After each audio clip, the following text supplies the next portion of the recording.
बिस्मिल्लाहिर्रहमानिर्रहीम। Basic English grammar के सिलसिले में लेक्चर नंबर 8 आज हम शुरू कर रहे हैं। लेक्चर नंबर 8 हमारा पार्ट्स ऑफ स्पीच के पार्ट नंबर 2 यानी प्रोनाउन के बारे में है। प्रोनाउन को उर्दू में इसमें ज़मीर कहते हैं। A pronoun is a word that is used at the place of a noun, यानी एक प्रोनाउन या इसमें ज़मीर एक ऐसा लफ्ज़ होता है जिसको एक नाउन यानी इसम की जगह पे इस्तेमाल किया जाता है। For example I, we, you, he, she, it, they and so on, और बहुत सारे जो हैं I, we, you, he, she, it, they के अलावा हम प्रोनाउन जो हैं वो इस्तेमाल कर सकते हैं, जिनका इस्तेमाल हम आगे वीडियो में देखेंगे। अब देखिए कि आपके सामने 3 सेंटेंसेस का एक ग्रुप आया है। Ali is a boy, Ali reads in 7th class, Ali lives in a village. तीनों सेंटेंसेस में नाउन अली इस्तेमाल किया गया है। इसके सामने 3 सेंटेंसेस का एक और ग्रुप आया है। इसमें देखें कि जो फर्स्ट सेंटेंस है वो सेम है, अली इज़ ए बॉय, लेकिन सेकंड में जो है अली की जगह पे ही इस्तेमाल किया गया, यानी he reads in 7th class. इसी तरह जो थर्ड है सेंटेंस, उसमें भी देखें कि अली की जगह पे उसका प्रोनाउन ही इस्तेमाल किया गया है। असल में जो नाउन है उसकी रेपिटिशन को यानी उसके बार बार इस्तेमाल को रोकने के लिए, ख़त्म करने के लिए उसकी जगह पे उसका प्रोनाउन इस्तेमाल किया जाता है। प्रोनाउन के इस्तेमाल करने का मकसद यही होता है कि जो नाम है वो बार बार इस्तेमाल ना करना पड़े। मज़ीद इसका देख लेते हैं जी कि कौन कौन से जो प्रोनाउन हैं जो इस्तेमाल किए जाते हैं। ये सेंटेंस नंबर 1 में देखें, Ali is a boy, Ali की जगह पे उसका pronoun he is a boy. Second में देखें, शाजी इज़ ए गर्ल, उसमें देखें जी pronoun she is a girl. Aslam and Akram, अब देखेंगे असलम एंड अकरम ये प्लूरल नाउन हो गए हैं, 2 सब्जेक्ट हो गए हैं। आर प्लेइंग क्रिकेट, अब जब मोर देन 1 हो जाएंगे तो फिर हम उसकी जगह पे दे यूज़ करेंगे, तो दे आर प्लेइंग क्रिकेट। इस सेंटेंस में देखें, a table is made of wood, ये बेजान है और बेजान जो नाउन होता है उसकी जगह पे उसका प्रोनाउन इट इस्तेमाल किया जाता है। So it is made of would. आगे देखें जी सेंटेंस नंबर 5, असलम एंड अकरम, ये भी प्लूरल हैं, आर प्लेइंग, उनकी जगह पे क्या आएगा, दे आर प्लेइंग, तो असलम एंड अकरम की जगह पे उनका प्रोनाउन दे आएगा। 6 में देखें कि असलम एंड शाजी, यानी एक बॉय है और एक गर्ल है। ये जानना ज़रूरी है कि अगर एक लड़का है और एक लड़की है वो प्लूरल बन जाएंगे तो उनकी जगह पे भी हम उसका प्रोनाउन दे ही यूज़ करेंगे। Aslam and Shaji are playing, they are playing. और 7th में देखें कि शाजी एंड हिना, यानी अब 2 गर्ल्स हो गई हैं, 2 लड़कियां हो गई हैं, तो अगर दोनों लड़कियां हैं तो फिर भी हम उसका प्लूरल जो है वो दे इस्तेमाल करेंगे। अब हम देखते हैं कि इसमें ज़मीर की जो अक़साम है यानी टाइप्स ऑफ प्रोनाउन वो कितनी हैं और कौन कौन सी हैं। अगर हम टाइप्स ऑफ प्रोनाउन यानी इसमें ज़मीर की अक़साम की बात करें तो ये सबसे पहले जो आती है, जो सबसे अहम भी है, वो है पर्सनल प्रोनाउन, उर्दू में हम इसे ज़ाती ज़मीर कहेंगे। नंबर 2 पे है डिमॉन्स्ट्रेटिव प्रोनाउन, इसको हम मज़ाहरी ज़मीर कहते हैं, ये अशारी ज़मीर भी इसे हम कह सकते हैं। 3rd नंबर पे है रिलेटिव प्रोनाउन, ये मुतल्लका ज़मीर है। और 4 नंबर पे डिस्ट्रीब्यूटिव प्रोनाउन है, जिसे हम तकसीमी ज़मीर कहेंगे उर्दू में। इसी तरह रिसाइप्रोकल प्रोनाउन है जिसको हम बाहमी ज़मीर कहेंगे। 6 नंबर पे रिफ्लेक्सिव प्रोनाउन है जिसको हम माकूसी ज़मीर उर्दू में कहेंगे। 7 नंबर पे इंडेफिनिट प्रोनाउन उर्दू में गैर मुय्यनी ज़मीर कहते हैं। 8 नंबर पे इंटेरोगेटिव प्रोनाउन, इसको हम इस्तफसारी ज़मीर यानी सवाल पूछने के लिए जो ज़मीर इस्तेमाल किए जाते हैं वो कहेंगे। तो इस तरह हम इस लेक्चर में, इस वीडियो में टोटल 8 जो हैं वो टाइप्स ऑफ प्रोनाउन जो हैं उनको 1 बाय 1 डिस्कस करेंगे और उनकी डिटेल और एग्जांपल्स के बारे में जानेंगे। टाइप्स ऑफ प्रोनाउन के सिलसिले में जो पहली टाइप है वो है पर्सनल प्रोनाउन, जिसे उर्दू में ज़ाती ज़मीर कहते हैं। Personal pronouns are pronouns which stand for persons, यानी पर्सनल प्रोनाउन ऐसे प्रोनाउंस हैं जो अशख़ास के बारे में हमें बताते हैं। मिसाल के तौर पे I, we, you, he, she, it and they, ये तमाम क्या हैं? Personal pronounce. पर्सनल प्रोनाउंस की 3 अक़साम होती हैं, यानी there are 3 types of persons. First person किसे कहते हैं? द पर्सन स्पीकिंग, यानी वो शख्स जो बात कर रहा होता है, जैसा कि I and we. Second person the person speaking to, जिससे बात की जा रही होती है, यानी जो बात सुन रहा होता है उसको हम सेकंड पर्सन कहेंगे, यानी you. Third person the person speaking of, third person उस शख्स को कहेंगे जिसके बारे में बात हो रही होती है, यानी जिसके बारे में बात की जा रही होती है, जैसा कि ही, शी, इट, दे, ये थर्ड पर्सन्स में आएंगे। थर्ड पर्सन मौके पे मौजूद भी हो सकता है और वहाँ पे मौजूद नहीं भी हो सकता, लेकिन फ़र्स्ट और सेकंड पर्सन का मौजूद होना ज़रूरी होता है, क्योंकि फ़र्स्ट पर्सन बात करता है और सेकंड पर्सन जो है वो बात सुनता है। अब हम देखते हैं कि जो पर्सनल प्रोनाउन है इसकी कितनी स्टेट्स हैं और वो कौन कौन सी हैं। There are 3 states of each person. ये 3 स्टेट्स कौन कौन सी होती हैं? पहली हालत को हम फ़ाइली हालत यानी सब्जेक्टिव स्टेट कहते हैं। दूसरी हालत को हम मलकीती हालत यानी पोसेसिव स्टेट कहते हैं। तीसरी हालत को हम मफूली हालत यानी ऑब्जेक्टिव स्टेट कहते हैं। फ़ाइली हालत यानी सब्जेक्टिव स्टेट हमेशा सब्जेक्ट की जगह पे फ़िक्रे के शुरू में इस्तेमाल की जाती है। मलकीती हालत जिसे पोसेसिव स्टेट कहते हैं, ये हमेशा फ़िक्रे के दरमियान में इस्तेमाल की जाती है, या नाउन के साथ आए तो फिर फ़िक्रे के शुरू में इस्तेमाल की जाती है। इसी तरह जो मफूली हालत है, ऑब्जेक्टिव स्टेट, ये हमेशा ऑब्जेक्ट की जगह पे फ़िक्रे के आखिर पर इस्तेमाल की जाती है। फर्स्ट पर्सन 2 होते हैं। पहला आई, इसकी सब्जेक्टिव हालत, पोसेसिव हालत माई, ऑब्जेक्टिव हालत मी। सेकंड जो हमारा फर्स्ट पर्सन है वो है वी, इसकी वी सब्जेक्टिव हालत, पोसेसिव हालत ओवर, ऑब्जेक्टिव जो हालत है उसे अस कहते हैं। इसी तरह हम सेकंड और थर्ड पर्सन्स को देख सकते हैं कि उनकी सब्जेक्टिव हालत, पोसेसिव हालत और ऑब्जेक्टिव हालत को क्या कहते हैं।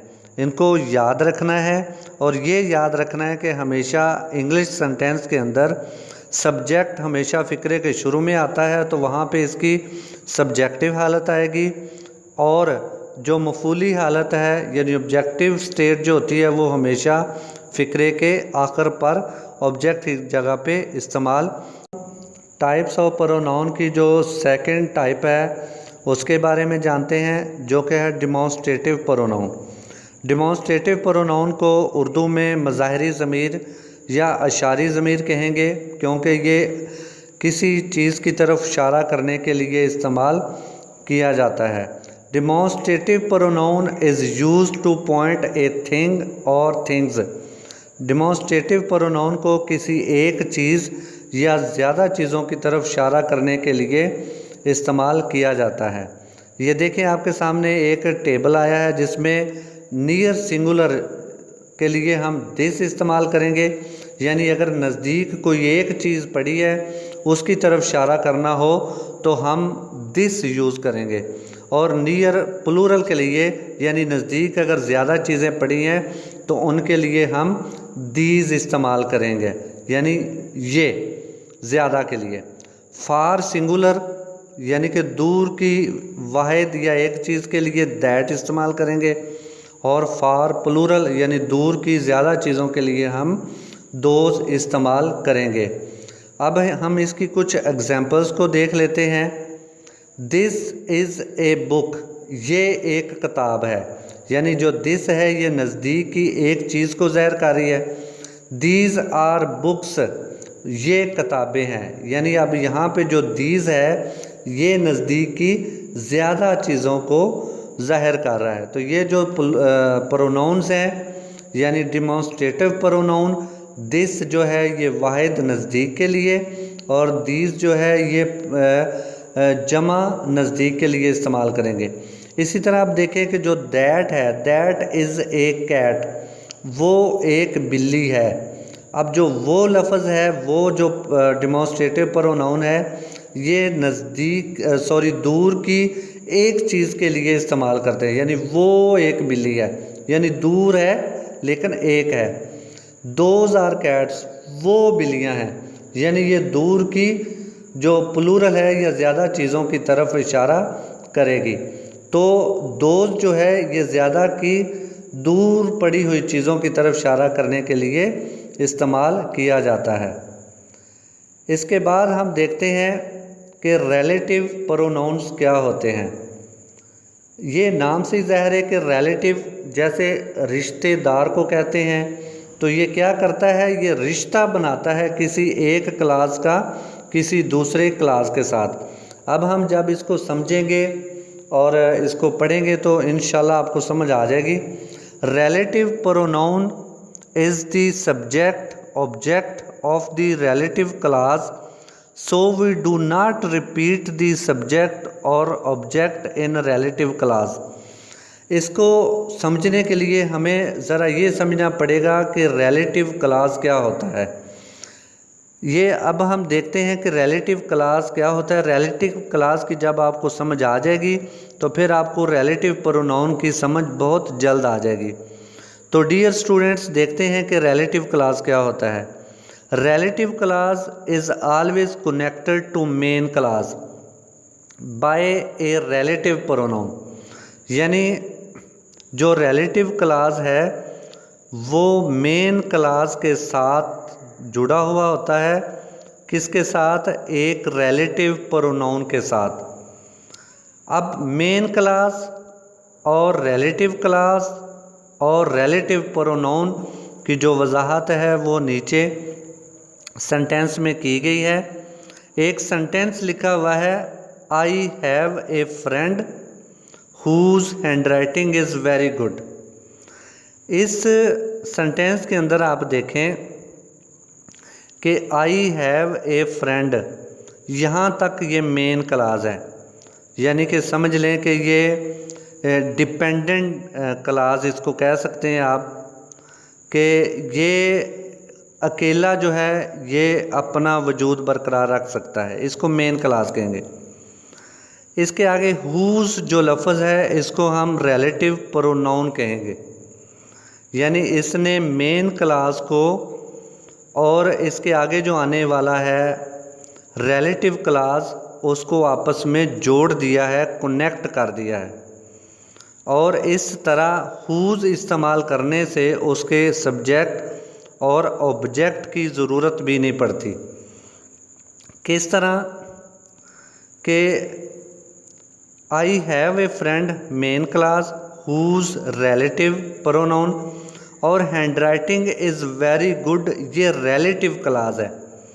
रिलेटिव क्लास क्यों इसे कहते हैं? एक तो ये इंडिपेंडेंट है, यानी कि ये डिपेंड कर रहा है आई हैव ए फ्रेंड पे, जो मेन क्लास है उस पे ये इंडिपेंड कर रहा है। तो इस वजह से जो है इसको इंडिपेंडेंट क्लास भी कहेंगे, यानी रिलेटिव क्लास। तो मेन क्लास को और रिलेटिव क्लास को जो चीज़ आपस में मिलाती है उसको हम रिलेटिव प्रोनाउन कहते हैं, जैसा कि हु, दैट, विच, होम और हुज। इस तरह इन तमाम को हम रिलेटिव प्रोनाउन कहेंगे। नीचे 3 एग्जाम्पल दी गई हैं जो कि वजाहत कर देंगी, जिससे आपको अच्छी तरह समझ भी आ जाएगी। शी इज़ द गर्ल, वो लड़की है। Who got first position in the class, जिसने क्लास में पहली पोजीशन हासिल की। अब हमने जब हु जो है रिलेटिव प्रोनाउन यूज़ किया तो इसके लिए सब्जेक्ट और ऑब्जेक्ट की ज़रूरत नहीं पड़ी। दूसरे नंबर पे देखें, adjective is a word that modifies a noun. यहाँ पे जो वर्ड दैट है वो रिलेटिव प्रोनाउन है। थर्ड में देखें, the car which I like is red. Car जिसको मैं पसंद करता हूँ सुर्ख है। यहाँ पे जो विच वर्ड है ये रिलेटिव प्रोनाउन है, क्योंकि इसने क्या किया है, कार का जो तल्लक है वो उसका जो तल्लक है वो रेड के साथ कनेक्ट कर दिया है। तो इसलिए जो विच है उसने कार जो है, जो सब्जेक्ट है या ऑब्जेक्ट है, उसको दोबारा इस्तेमाल करने की ज़रूरत नहीं पड़ने दी। तो relative pronoun is the subject और object of the relative clause, so we do not repeat the subject और ऑब्जेक्ट इन रिलेटिव क्लास। तो उसकी जगह पे हम क्या इस्तेमाल करते हैं, सब्जेक्ट या ऑब्जेक्ट की जगह पे रिलेटिव प्रोनाउन, जो कि हैं हु, दैट, विच, होम और हुज। तो उम्मीद है कि आपको जो है रिलेटिव प्रोनाउन की अच्छी तरह समझ आ गई होगी। इसके बाद हम देखते हैं कि टाइप्स ऑफ प्रोनाउन में अगली जो टाइप है वो है डिस्ट्रीब्यूटिव प्रोनाउन। डिस्ट्रीब्यूटिव प्रोनाउन को हम तकसीमी ज़मीर भी कह सकते हैं, क्योंकि ये कलेक्शन को उसके यूनिट्स में तकसीम कर देती है। ए word that changes collection into its units is called a distributive pronoun. यानी एक ऐसा लफ्ज़ जो कि किसी मजमूए को उसकी यूनिट्स में यानी इकाइयों में तकसीम कर देता है या तब्दील कर देता है, उसको हम डिस्ट्रीब्यूटिव प्रोनाउन कहेंगे।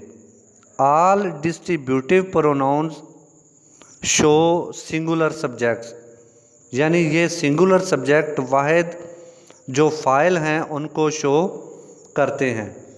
ये एक लिस्ट दिखाई गई है जो कि डिस्ट्रीब्यूटिव प्रोनाउन की है। Each, every, either, anyone, neither, none, ये तमाम क्या हैं, ये तमाम के तमाम डिस्ट्रीब्यूटिव प्रोनाउंस हैं। अब हम एग्जांपल्स के ज़रिए देखते हैं कि जो डिस्ट्रीब्यूटिव प्रोनाउंस हैं ये क्या होते हैं। ये सेंटेंस नंबर 1 में चेक करें, लिखा है each of these two takes part in games. इन दो में से एक, हर एक, इन दोनों में से हर जो है वो खेलों में हिस्सा लेता है। यानी ये दो के दरमियान, दो सब्जेक्ट के दरमियान तल्लक दिखा रहा है, और ये पॉजिटिव जो है वो पॉजिटिव जो है वो फ़िक्रों में इस्तेमाल होता है, यानी पॉजिटिव फ़िक्रों में इस्तेमाल किया जाएगा, और ये दो सब्जेक्ट के दरमियान तल्लक ज़ाहिर करता है, ईच। दूसरे को चेक करें, इसमें है every. Everyone is running after wealth, हर कोई दौलत के पीछे दौड़ रहा है। इसमें देखें ये भी पॉजिटिव सेंटेंसेस में इस्तेमाल किया जाएगा, लेकिन ये relation more than two subjects के बारे में देगा। एवरी वन का मतलब है हर एक, यानी दो की बात नहीं हो रही। मोर देन जो है वो टू की बात हो रही है, यानी दो से ज़्यादा की बात हो रही है। तो दो से ज़्यादा जो हैं वो इसमें जो सब्जेक्ट हैं वो इस्तेमाल होंगे। थर्ड में देखें, neither of these to boys works hard, यानी इन दो लड़कों में से कोई भी सख्त मेहनत नहीं करता। ये नाम से नीदर से ही ज़ाहिर है कि ये नेगेटिव सेंटेंसेस में यूज़ किया जाएगा। और ये दो सब्जेक्ट्स के दरमियान जो रिलेशन है, यानी रिलेशन ऑफ टू सब्जेक्ट्स जो है वे ये शो करेगा, जैसा कि फ़िक्रे के अंदर भी लिखा गया है कि these two boys, neither of these to boys works hard.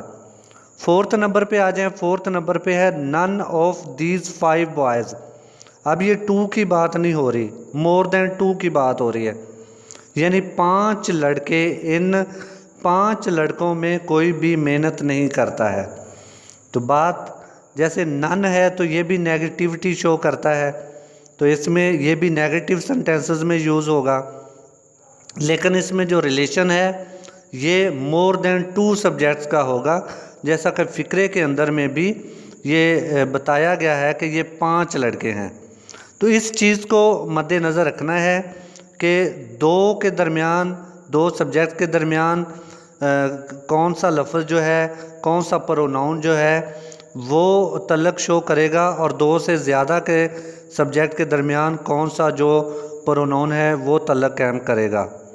इसके बाद डिस्ट्रीब्यूटिव प्रोनाउन के बाद हम देखते हैं कि जो प्रोनाउन की अगली किस्म है वो कौन सी है। अगली जो किस्म है इसे रिसाइप्रोकल प्रोनाउन यानी बाहमी ज़मीर कहेंगे। A reciprocal pronoun is used to express a mutual action और रिलेशनशिप, यानी कि रिसाइप्रोकल प्रोनाउन जो है वो बाहमी काम या तल्लक के इजहार के लिए इस्तेमाल किया जाता है। देयर आर टू रिसाइप्रोकल प्रोनाउंस, कितनी हैं? 2 हैं। अब वो 2 कौन सी हैं? एक को ईच अदर है और दूसरी वन एन अदर है। इसकी वजाहत नीचे 2 सेंटेंसेस के ज़रिए बहुत अच्छी की गई है।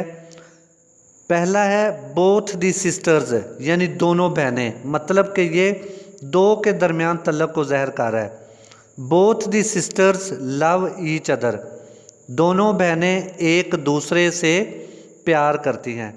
एक बात तो ये है कि इसमें टू जो है यानी कि 2 सब्जेक्ट या 2 नाउन का जिक्र किया गया है। दूसरी ये बात है कि म्यूचुअल एक्शन और रिलेशनशिप का इजहार किया गया है, यानी जो 2 बहनें हैं वो आपस में यानी एक दूसरे से मोहब्बत करती हैं, यानी उनका जो एक्शन और जो रिलेशनशिप है ये म्यूचुअल है। ये रिसाइप्रोकल प्रोनाउन की जो है ये समझ लें कि एक शर्त है। सेकंड में देखें कि all friends help one and other, तमाम दोस्त एक दूसरे की मदद करते हैं। अब यहाँ पे 2 की शर्त नहीं है, यहाँ पे मोर देन 2 है, यानी फॉर मोर देन 2 जो सब्जेक्ट हैं वो इसमें पार्टिसिपेट करेंगे तो वन एंड अदर जो है वो प्रोनाउन इस्तेमाल करेंगे। तो in simple words we can say that each other is used for 2 subjects and one and other is used for more than 2 subjects, यानी कि 2 सब्जेक्ट या फाइलों के लिए जो या बाहमी रिलेशन या बाहमी एक्शन के लिए ईच अदर इस्तेमाल होगा, और 2 से ज़्यादा के लिए जो है वो वन एंड अदर इस्तेमाल होगा। तो इसके आगे हम देखते हैं कि रिसाइप्रोकल प्रोनाउन के आगे कौन सी जो प्रोनाउन की टाइप है। इसके आगे है जी रिफ्लेक्सिव प्रोनाउन।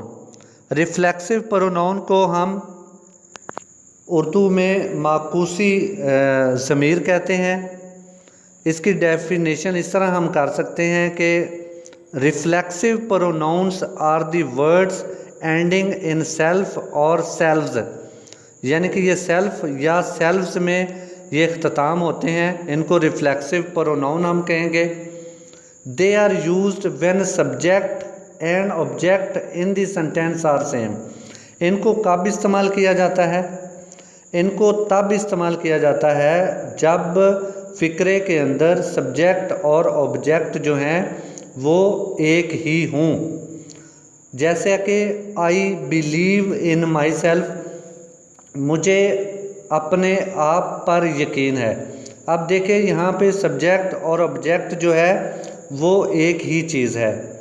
तो मज़ीद जो रिफ्लेक्सिव प्रोनाउंस हैं उनमें माई सेल्फ हो सकता है, himself, herself, ourselves, themselves और भी हो सकते हैं। तो जिसके साथ सेल्फ और सेल्व्स आए वो रिफ्लेक्सिव प्रोनाउन कहलाएगा। इसकी एग्जांपल्स देख लेते हैं। ही एब्सेंटेड हिमसेल्फ फ्राम स्कूल, वो स्कूल से ख़ुद गैर हाज़िर हुआ, वो स्कूल से ख़ुद गैर हाज़िर हुआ। इसको उर्दू में हम ऐसे कहेंगे, she did it her self, उसने खुद ये किया, उसने खुद ये किया। अब हम देखते हैं एक और चीज़। डियर स्टूडेंट्स, एक और चीज़ बताने लगे हैं कि if a reflexive pronoun is used to give more emphasize on a subject और एन ऑब्जेक्ट, यानी अगर एक रिफ्लेक्सिव प्रोनाउन जो है उसको किसी सब्जेक्ट पर या ऑब्जेक्ट पर ज़्यादा ज़ोर देने के लिए इस्तेमाल किया जाए तो फिर हम इसको कहेंगे इंटेंसिव प्रोनाउन और एम्फेटिक प्रोनाउन, यानी फिर हम उसको इंटेंसिव प्रोनाउन या एम्फेटिक प्रोनाउन कहेंगे। जैसा कि आई माई सेल्फ डिड इट, मैंने खुद ऐसा किया, खुद मैंने ऐसा किया, खुद मैंने ऐसा किया।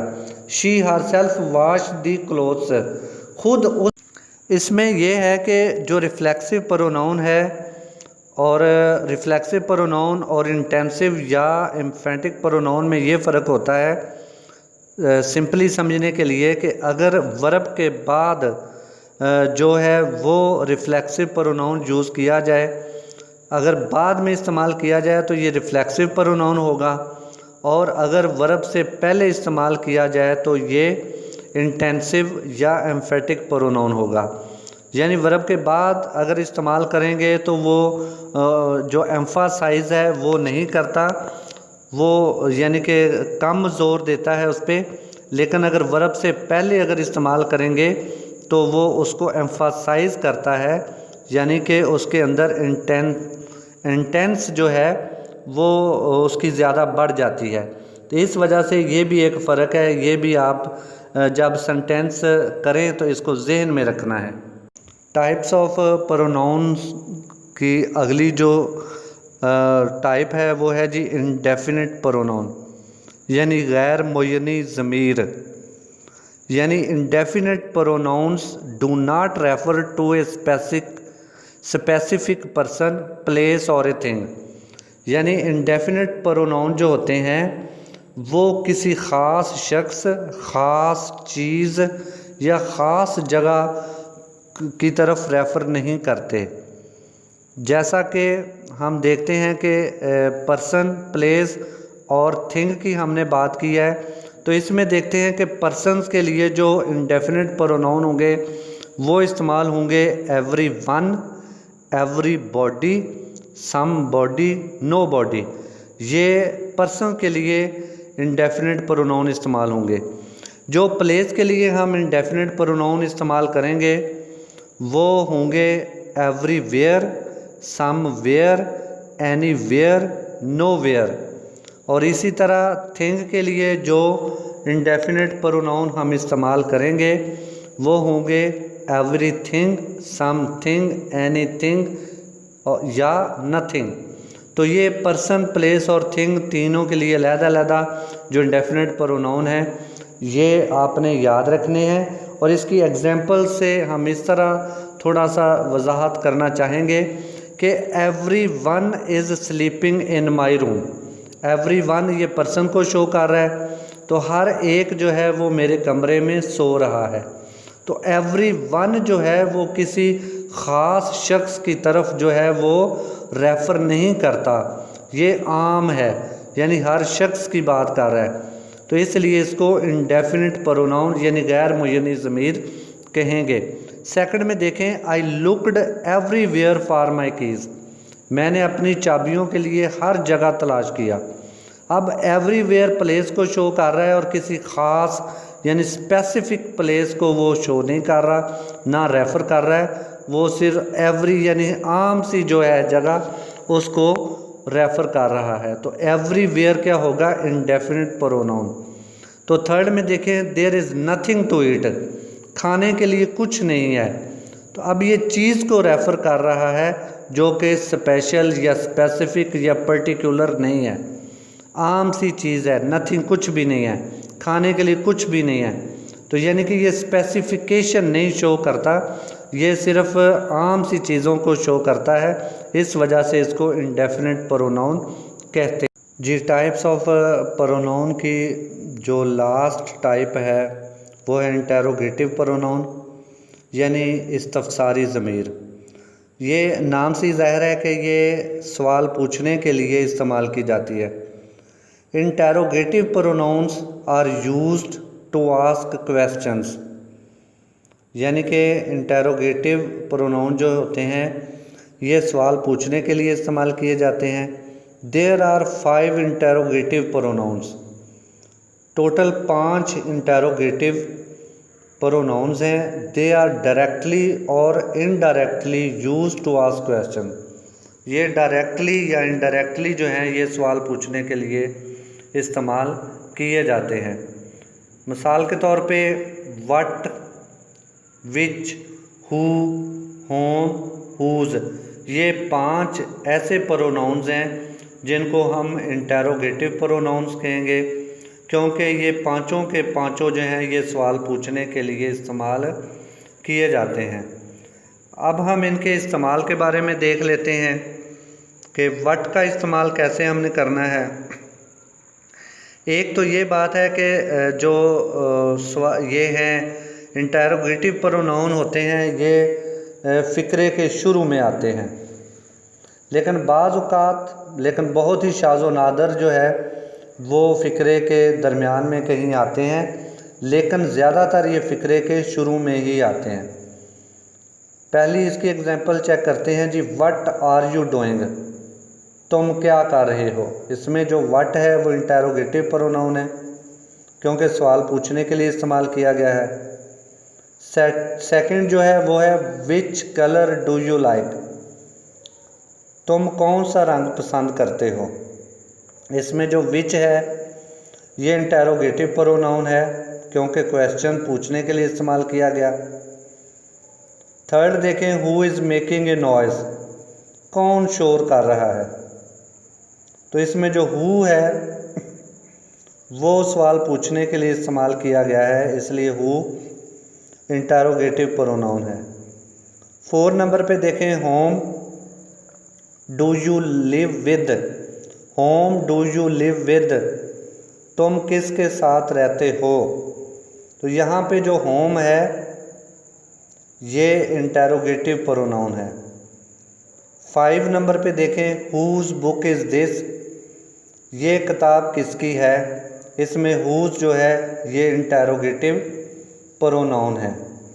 तो इसमें हमने देखा कि टाइप्स ऑफ प्रोनाउन के अंदर कि हमने टोटल जो 8 इसके जो टाइप्स हैं उनको डिस्कस किया है।